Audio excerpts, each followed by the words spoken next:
Hey, welcome to the Explainer. We're going to talk about something today that's probably on the very device you're watching this on right now. It's a database.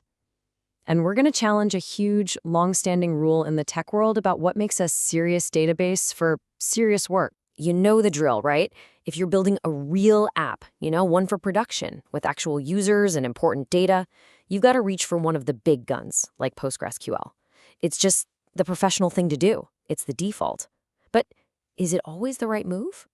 Well, maybe it's time we question that. Okay, so here's the game plan. We're going to start by busting this production myth. Then we'll dive into the two big architectures. After that, we'll make the honestly surprising case for SQLite. But don't worry, we'll also cover when you do need a behemoth. And we'll wrap it all up by talking about picking the right tool, not just following dogma. All right, let's kick things off with the production myth. Why do we automatically jump to certain tools without a second thought? Let's dig in. So you might be thinking, okay, but who actually uses this for real stuff? Well, you'd be surprised. This isn't some niche hobbyist tool. We're talking about major players. Dropbox uses it. It's all over the place for internal tools at pretty much every big tech company you can name. And get this, it's almost definitely in your pocket right now, running inside your phone's OS or on your computer, powering parts of your web browser. Seriously, it is everywhere. Okay, so to really get why this all matters, we have to look at the two different ways these databases are built.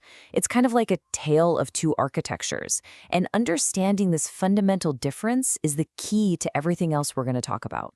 So first up, you've got the classic setup, the client-server database. Think Postgres. Your application is like one building, and the database is a totally separate building down the street. It's its own program running in its own process. And for your app to get any information, it has to make a call, send a message over the network, the street, to get what it needs. Even if they're on the same computer, there's still that trip involved. Now, SQLite, it's a whole different world. We call it a serverless or embedded database. Forget the separate building. With SQLite, the database engine is more like a library that lives inside your application's building. It's not a separate program you connect to. It's just part of your app, running in the very same process. Okay, and this slide right here is where the light bulb should go on. With PostgreSQL, getting data means making that trip across the network. But with SQLite, it's just a function call. It's the difference between shouting across the street for information versus just turning to the person next to you and asking a question. One is a whole round trip, the other is instant.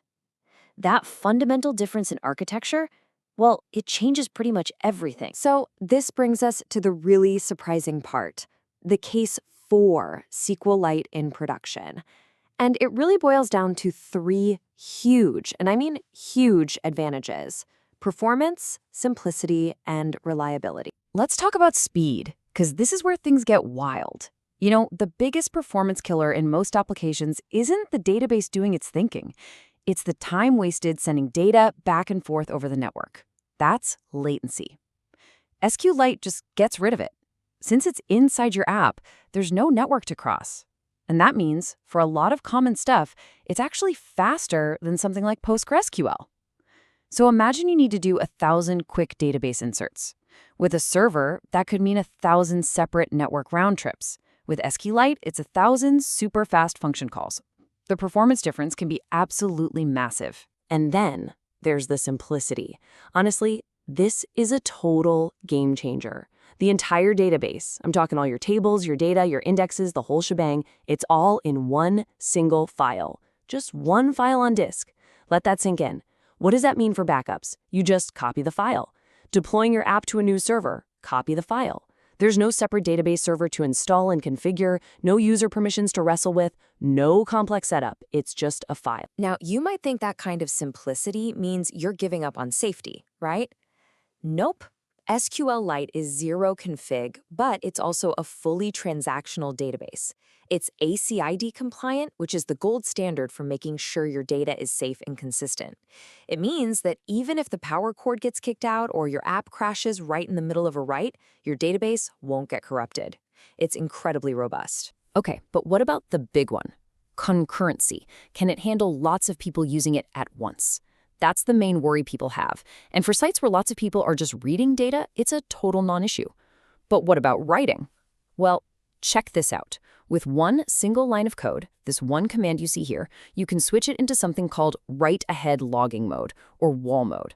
And what that does is a kind of magic. It lets people continue to read from the database even while someone else is writing to it. It's a huge boost for concurrency, and it's just built right in. But look, let's be real. SQLite isn't the answer to every single problem. It's not a silver bullet. So it's super important to be clear about when you really do need to bring out the big guns, the behemoths like Postgres. So when is Postgres the answer? Well, if you have a ton of different users or systems all trying to write data at the exact same time, that high concurrency write scenario, Postgres is just built for that from the ground up. Or if your data set is getting truly massive, we're talking terabytes of data, or you need to run super complex analytical queries. And for sure, if you need really advanced specialized stuff, like mapping and location data with PostGIS, or you need sophisticated replication setups, yeah, then Postgres is, without a doubt, the right tool for that job. And that really brings us to the main point of all of this, the takeaway. It's about choosing the right tool, not just blindly following dogma. This was never really about SQL is better than Postgres or the other way around. It's about challenging our own default settings and making a conscious choice. So here's the bottom line. For a huge number of applications out there, the ones that aren't getting millions of hits per second, the ones where simplicity and easy maintenance are actually a huge win, SQLite is not a toy. It's not just for development.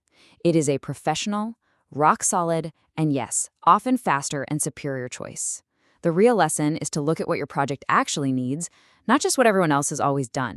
And that leaves us with one last thought. We just took a hard look at the production means a server database rule. But what else do we just accept without thinking? What other defaults are there in your work, in your industry, that maybe deserve a second look? What rules are you following just out of habit when a simpler, better, or faster way might be hiding in plain sight?